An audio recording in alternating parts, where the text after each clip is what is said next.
sekarang kalian sudah tahu apa kelebihan reksadana dan apa kekurangan reksadana. Setelah kalian mengetahui tentang kelebihan dan kekurangan reksadana, bagaimana, apakah kalian masih mau berinvestasi reksadana?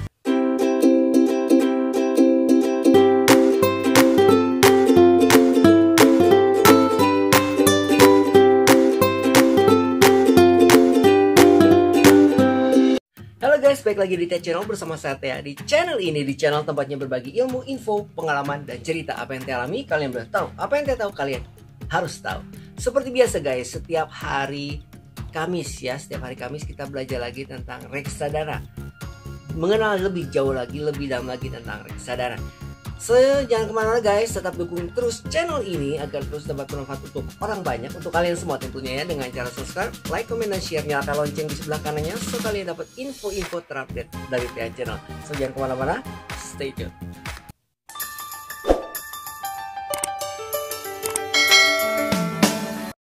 Oke guys, apa kabar semuanya? Mudah-mudahan kalian dalam keadaan sehat walafiat. Kita mau lagi di hari Kamis, kita belajar lagi tentang reksadana ya.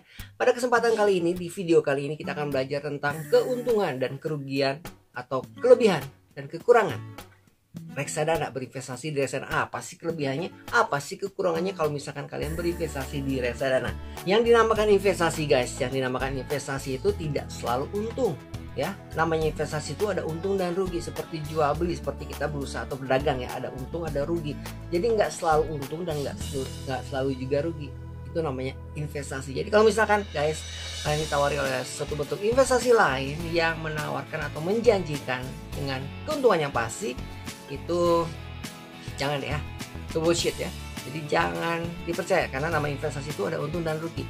Namanya orang jualan, namanya orang berdagang, keuntungannya itu kan nggak, misalnya apa, tidak dapat dipastikan ya, karena kita tidak tahu berapa besar keuntungan yang dapat, kadang besar kadang kecil, kadang juga rugi.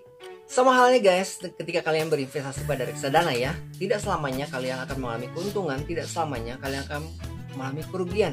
Jadi kadang-kadang ada untung, kadang-kadang ada rugi. Tapi kalau misalkan kita perbandingkan antara berinvestasi di reksadana dengan berinvestasi di tabungan biasa, contohnya di bank ya, tentunya di reksadana ini kalian jauh lebih mendapat keuntungan dibandingkan kalian berinvestasi di tabungan biasa ya.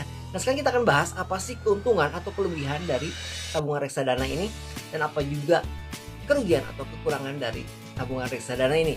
Untuk kelebihannya kita bahas dulu tentang kelebihan-kelebihan dari reksadana.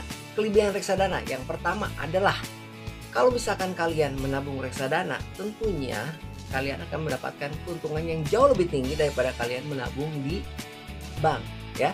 Dimana kalau misalkan di bank kalian perkembangan uangnya itu, atau keuntungan atau profit, bukan profit ya, keuntungan atau timbal hasil yang kalian dapatkan mungkin hanya sekitar 1-2% setahun ya. Sedangkan kalau misalkan kalian menabung di reksadana, kalian bisa mendapatkan keuntungan atau imbal hasil sekitar 20% per tahun. Itu kalau misalkan kalian menabung di reksadana saham. Tapi kalau misalkan kalian menabung di reksadana pasar uang, itu sekitar 4,5 sampai 6%. Masih berdasarkan kepada reksadana saham guys ya. Lalu kelebihan yang lain adalah ketika kalian menabung di reksadana saham, reksadana ini adalah model dari diversifikasi. Jadi kalau misalkan kalian berinvestasi pada saham, kalian kan berinvestasi pada satu jenis saham saja. Sedangkan untuk di reksadana saham, kalian bisa berinvestasi dengan membeli satu produk. Itu berarti kalian sudah melakukan diversifikasi pada beberapa saham, karena ketika kalian membeli itu tidak akan difokuskan kepada satu saham saja, tapi ke beberapa saham yang dikelola oleh manajer investasi tadi, manajer investasi ya. Jadi contohnya ya, kalau misalkan contohnya IDX 30, kalau misalkan kalian membeli reksadana IDX 30, IDX BNI atau BNI IDX 30 ya. Jadi itu artinya jenis-jenis saham yang tergolong ke IDX 30 jenis saham itu mereka akan disebarluaskan gitu, akan disebarkan. Jadi pembelian kalian itu akan disebarkan ke 30 jenis saham atau emiten. Nah kemudian guys, untuk kelebihan yang lain ya, tadi kan sudah jelaskan kalau misalkan saham yang kalian beli itu akan dikelola oleh manajer investasi. Jadi di sini ada pihak otoritas ya, yang diawasi oleh otoritas jasa keuangan tentunya, yaitu manajer investasi yang mengelola dari reksadana kalian. Jadi di sini kalian kalau misalkan mau menabung atau membeli reksadana, kalian nggak usah bingung-bingung gitu. Jadi tinggal tutup mata aja, nanti ada pihak atau ada orang-orang atau ada badan yang mengelola tentang reksadana kalian gitu, kinerjanya ya, yaitu manajer investasi. Kemudian kelebihan yang lain, kalau misalkan di dulu gitu kalian harus datang ke kantornya, sekarang praktis ya, karena sudah ada aplikasi-aplikasi online yang bisa kalian download di smartphone kalian, dan kalian bisa memulai dengan minimal 10.000 saja. Jadi dengan harga uang senilai Rp10.000 saja kalian sudah bisa berinvestasi di reksadana. Jadi itu sangat menguntungkan sekali kalau misalkan kalian nabung di bank. Nabung di bank itu kan ada beberapa ya, bank itu yang menentukan minimal deposit di awal itu kan ada yang 500.000, ada yang 100.000 gitu ya. Kayaknya jarang-jarang deh ada bank yang bisa buka tabungan 10.000, nggak ada kayaknya.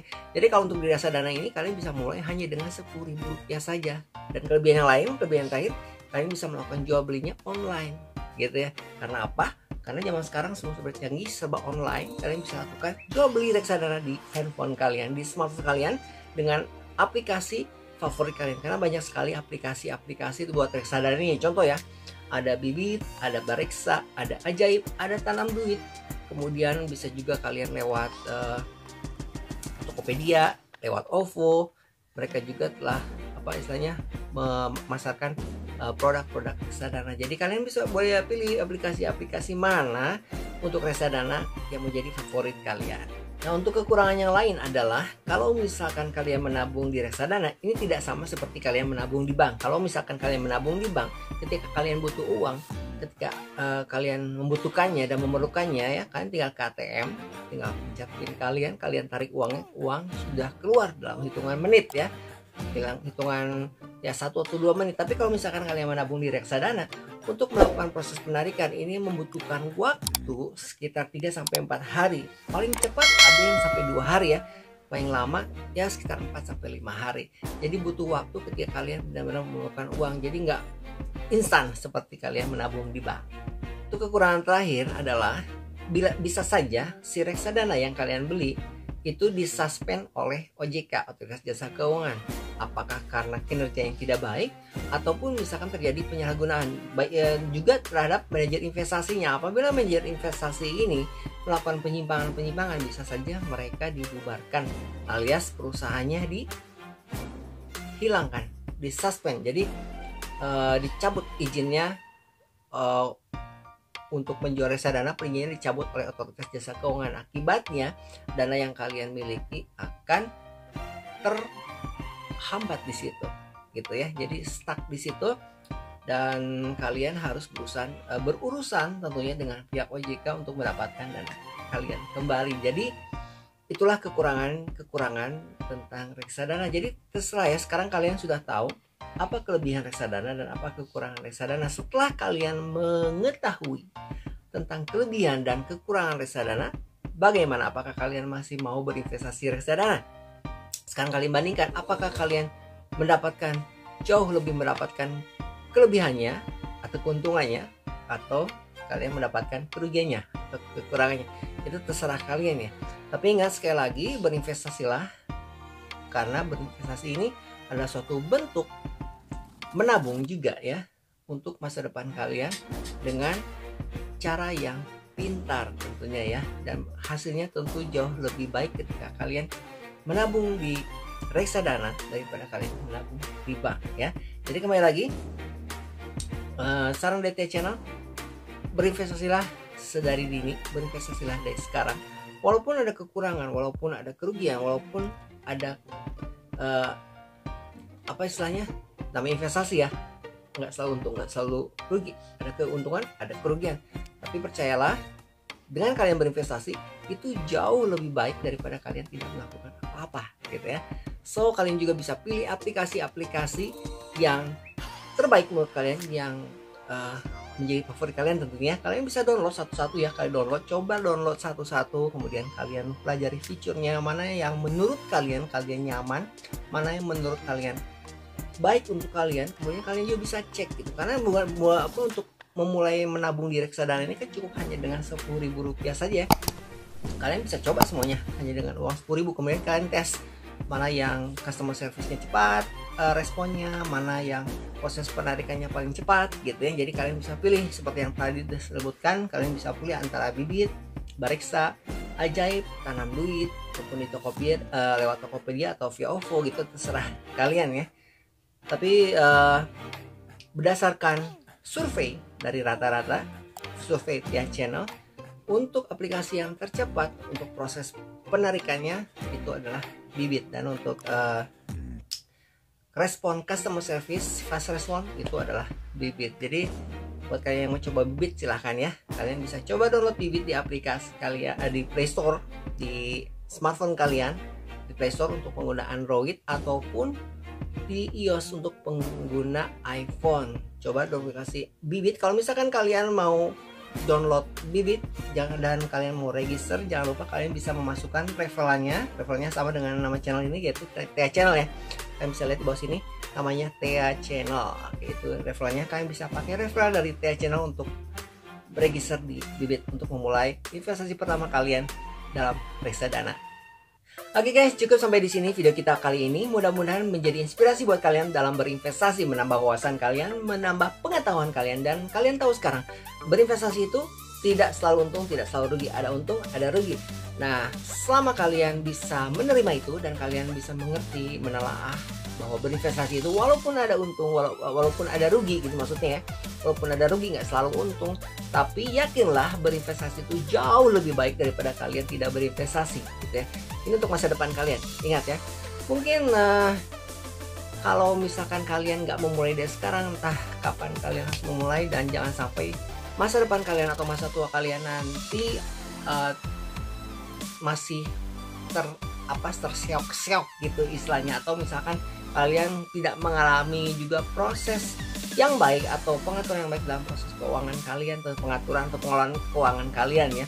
Dengan berinvestasi, pengelolaan atau pengaturan keuangan kalian tentunya akan jauh lebih terkelola dan lebih teratur, dan mudah-mudahan kalian mendapatkan finansial yang baik gitu ya, financial plan yang baik, dan juga perencanaan keuangan yang baik tentunya ya. Sama aja ya, financial plan sama perencanaan keuangan itu sama bahasa Inggris, bahasa Indonesia ya. Oke guys, mudah-mudahan kita ketemu lagi ya di video berikutnya ya.